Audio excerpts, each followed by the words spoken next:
اور اب ہم سنتے ہیں محترمہ نشاط یاسمین خان کا افسانچہ، عنوان ہے ڈپریشن۔ میں بہت ڈپریسڈ ہوں۔ کوئی وجہ؟ میں پڑھنا چاہتا تھا مگر پڑھ نہ سکا، کیونکہ سرکاری اسکول کے ماسٹر بہت مارتے تھے اور پڑھاتے بھی نہیں تھے۔ میں وہاں سے بھاگا تو ابا نے مدرسے میں داخل کروا دیا۔ مدرسے میں استاد نے غلط حرکت کی تو میں وہاں سے بھی بھاگا۔ ابا کے ساتھ کھیتوں میں کام کرنے لگا۔ میں کم عمر تھا اور کام پورا نہیں کر پاتا۔ زمیندار اس جرم پر مجھے مارا کرتا۔ میں بھاگ کر شہر آ گیا۔ مجھ جیسے ان پڑھ کو نوکری کون دیتا؟ پیٹ کی آگ بجھانی تھی سو چوری چکاری کرنے لگا۔ پکڑے جانے کے ڈر سے ایک گینگ میں شامل ہو گیا۔ تم کو ایسا کرتے ہوئے شرم نہیں آئی؟ میں نے اسے تانا دیا۔ شرم تو ماسٹر کو آنی چاہیے تھی، مدرسے کے استاد کو آنی چاہیے تھی، زمیندار کو آنی چاہیے تھی۔ مجھے تو شہر میں رہنے کے لیے پیسے کی ضرورت تھی۔ میں ڈپریشن میں تھا۔ ایک دن مینار پاکستان جا پہنچا۔ وہاں میرے جیسے اور بھی نوجوان تھے۔ وہ ایک لڑکی کو نوچ رہے تھے، اس کے کپڑے پھاڑ رہے تھے۔ میں بھی ان میں شامل ہو گیا۔ مجھے نہیں معلوم وہ کون تھی اور اس کا مقصد کیا تھا۔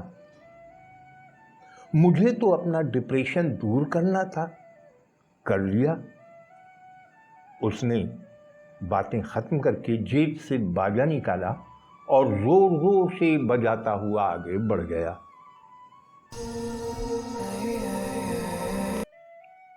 مسافر، یہ عنوان ہے محترم زیب سندھی کے افسانچے کا۔ دل میں اتر جانے والے اس افسانچے کو اردو کے قالب میں ڈھالا ہے آکاش مغل نے۔ ٹرین پوری رفتار سے بھاگ رہی تھی۔ میرے سامنے والی سیٹ پر ایک خوبصورت عورت بیٹھی تھی۔ ہماری نظر اپنے اپنے موبائل پر ٹکی ہوئی تھی۔ پھر اس نے موبائل ایک طرف رکھا اور وینٹی بیگ سے ایک کتاب نکالی۔ میری نظر ادھر گئی تو میرے چہرے پر مسکراہٹ پھیل گئی۔ مجھے مسکراتا دیکھ اس کے چہرے پر خفگی کے آثار نمایاں ہوئے۔ اس نے خشمگین نگاہوں سے میری طرف دیکھا اور کتاب کے مطالعے میں محو ہو گئی۔ ریل چلتی رہی، وہ کتاب پڑھتی رہی اور میری انگلیاں موبائل فون کی اسکرین پر پھسلتی رہیں۔ 3 گھنٹے بعد اس نے کتاب بند کی تو غیر ارادی طور پر میری نگاہیں اس کی طرف اٹھ گئیں۔ برہمی سے مجھے دیکھتے ہوئے وہ بولی، آپ نے اپنا کتنا وقت موبائل پر برباد کر دیا۔ میں نے جواب دیا، میں نے اپنا وقت برباد نہیں کیا ہے محترمہ۔ وہ طنز بھرے لہجے میں گویا ہوئی، 5 گھنٹے سے آپ کے ہاتھ میں موبائل فون موجود ہے۔ دیکھنے میں تو آپ پڑھے لکھے لگتے ہیں۔ آپ کے پاس دوران سفر مطالعہ کے لیے کوئی کتاب ہونی چاہیے۔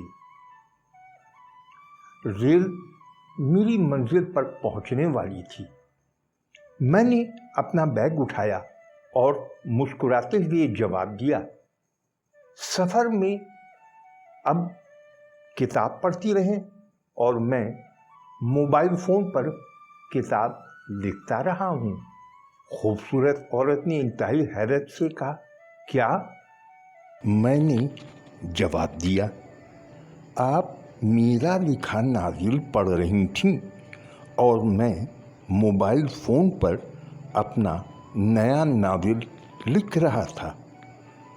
اتنا کہہ کر میں اسے حیرت زدہ چھوڑ کر نیچے اتر آیا۔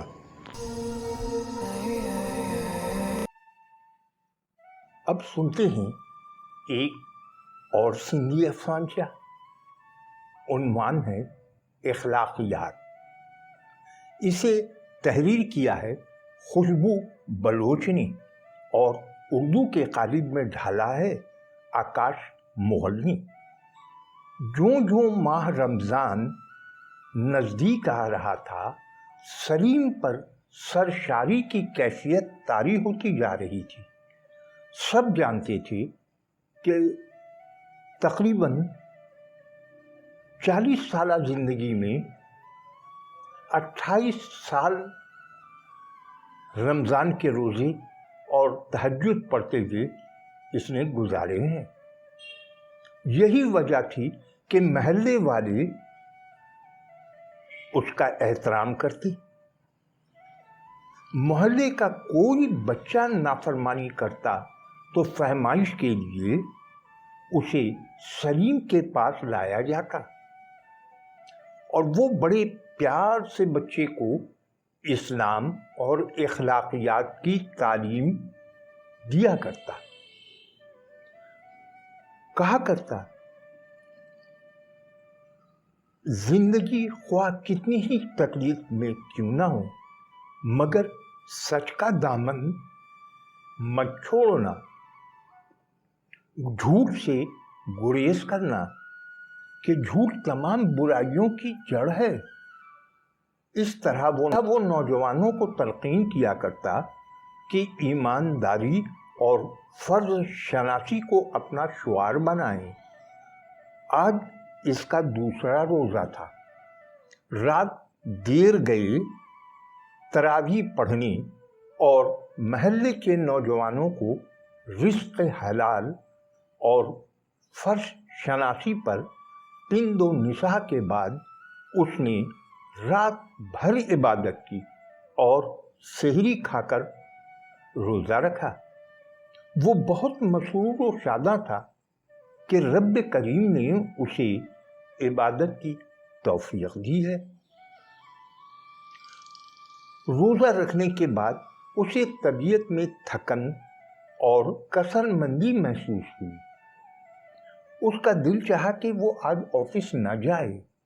اس نے دفتر کے ساتھی کو فون کیا، یار جاوید، آج میری طبیعت کچھ ناساز ہے، حاضری رجسٹر پر میری طرف سے تم میرے سائن کر دینا، اور ہاں، اگر صاحب میرا پوچھیں تو کہہ دینا کہ ابھی باہر گیا ہے۔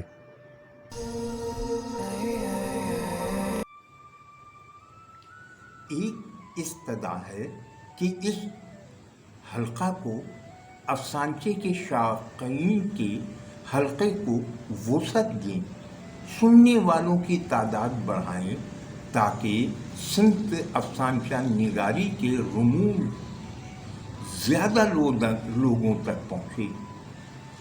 حیرت تو ان دوستوں کے جواب سے ہوتی ہے جو دعوے دار ہیں افسانچہ نگاری کی، اور وہ اپنے افسانچے بھی نہیں سنتے، جس کا ادراک ایک صاحب کی ای میل سے ہوا۔